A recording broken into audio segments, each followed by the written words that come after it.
Good morning, classes. It is Monday morning, and I'm getting ready to read to you Chapter 19, The Last Batito. All right. I showered quickly, changed, and met the family in the courtyard. They all looked like they hadn't slept at all. Brian and Martin shuffled in slowly, while Vanessa slouched in the corner. It was the first time she wasn't front and center. I don't know if it was the shower or the feeling of release I had from writing all night, but I was happy to see them, my family. Okay, everyone, my mom began. We all know the city council will vote on the bids in 10 days. Whatever the outcome, let's use this week to be together and honor Abuela. Let's go to the beach. Let's see a movie. Let's dip our feet in the canals or go for a walk. Do everything that Abuela loved. Enjoy everything that made her happy. Can we take Carlos's truck and ram Peepo's office? That would make me happy, Aunt Tootie blurted out between sobs. No, Tootie, we're not doing that, my mom continued.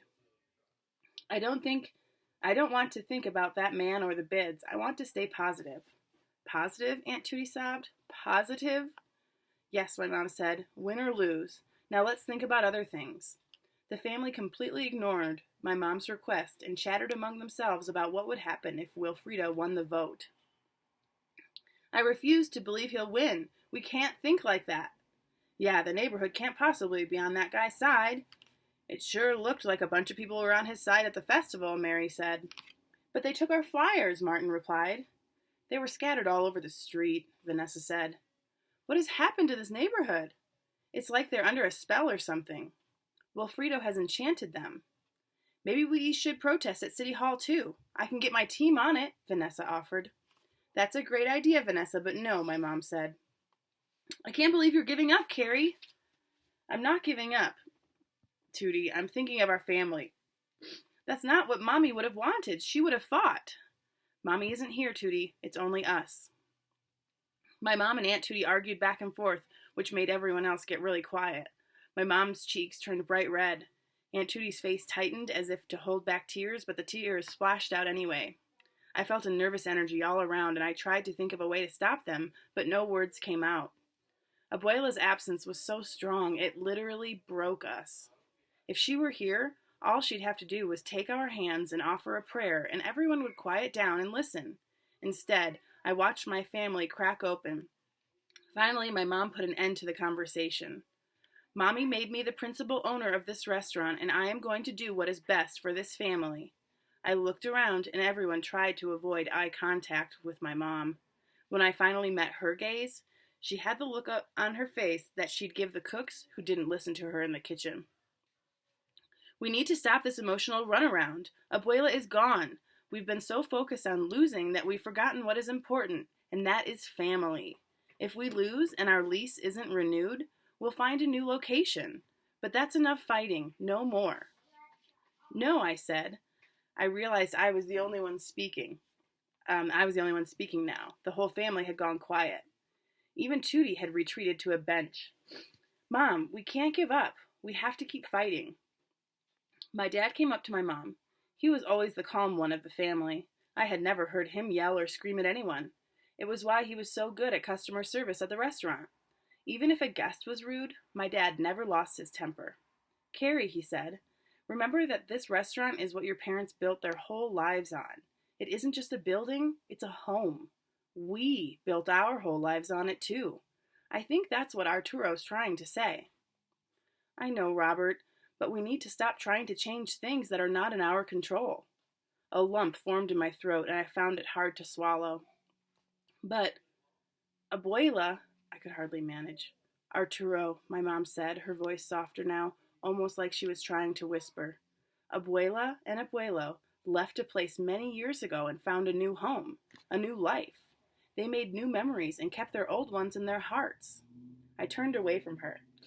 What was stopping someone like Wilfredo Peepo from chasing down another neighborhood and building another high-rise, and then moving to another neighborhood and building another, and then another? He had done it before. Arturo? I had my mother's eyes, dark and round, but I had my father's height. I was already a head taller than her. I didn't nod or shake my head. The neighborhood didn't really want Peepo Place. They just liked his free gifts and flashy parties. I saw Carmen appear from behind Abuela's floribunda bush, and I turned away so our eyes wouldn't meet. I suddenly felt like being alone, and I turned to leave.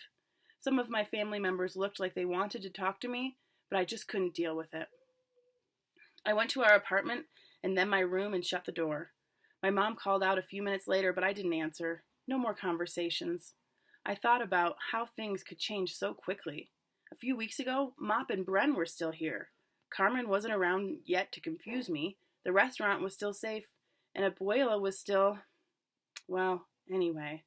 I checked my computer to see if I had any Twitter messages from Bren. He hadn't called or texted in a while. I sent him a message just as my dad knocked on the door. Mind if I come in? He opened it slowly and popped his head in. I nodded, and the rest of his body came out from behind the door. He handed me a huge bowl of mint chocolate chip ice cream, winked at me, and slipped back out. My dad was really cool like that. I kicked off my sneakers and reclined on my bed, trying to keep the bowl of ice cream from tipping over. It almost did when I heard a ding from my computer.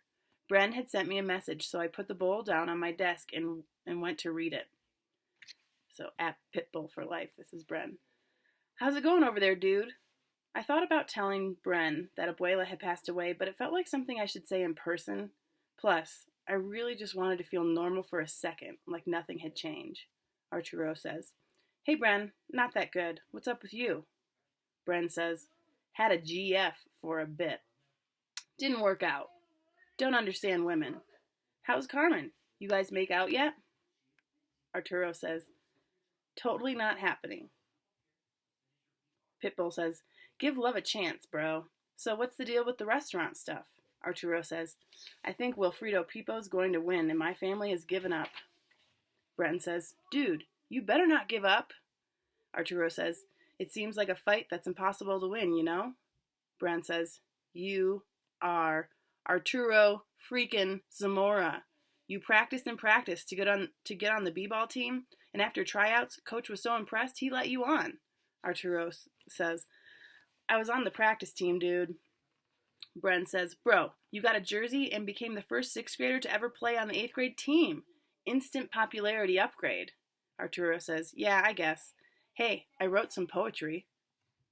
I waited for Bren to answer. Finally, he responded in a not-so-subtle way. What? Question mark and 6 exclamation marks. Arturo says, yeah, I know, weird, huh? Bren says, have you shown anyone? Arturo says, are you crazy? Bren says, just saying. You know Carmen would dig it. Arturo says, definitely not, dude. Bren says, worth a try. Dang, dude, gotta go. My mom is yelling at me to stop sitting on the couch in my wet shorts. Don't give up. Arturo says, "'Kay, talk to you later. Hey, Bren?"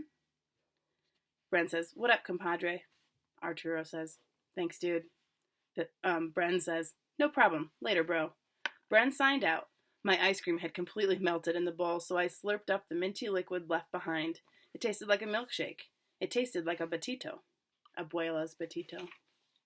Chapter 20 is called Eating in Silence.